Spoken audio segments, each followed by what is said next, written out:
आजचा जेवणाचा बेत या पद्धतीने बनवला।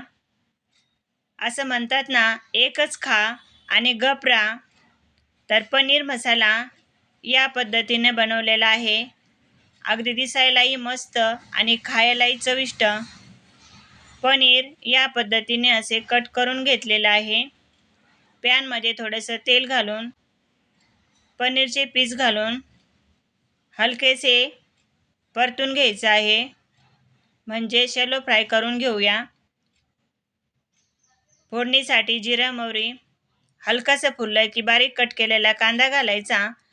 कांदा थोडासा परतून झाला की आलं लसूण पेस्ट आणि बारीक कट केलेलं टोमॅटो घालायचं। कांदा टोमॅटो परतून घ्यायचा, त्यावरती झाकण ठेवून एक वाफ काढून घ्यायची। कांदा टोमॅटो छान असं सॉफ्ट झालेला आहे। मसाले ॲड करूया। हळद, लाल मिरची पावडर, धने पावडर आणि घरगुती काळा मसाला घालून मसालेही हलकेसे परतून घ्यायचे आहेत।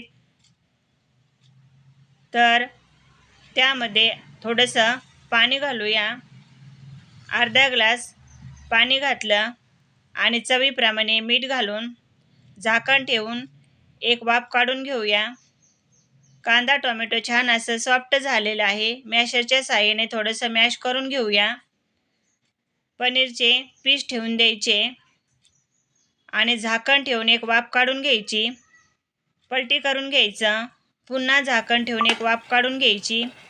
तर मस्त असा पनीर मसाला बनून तयार झाला। थोडासा वेगळ्या आकारामध्ये बनवलेला आहे, तर दिसायलाही सुंदर आणि त्याचप्रमाणे चवीलाही अतिशय मस्त असा पनीर मसाला बनून तयार झालेला आहे।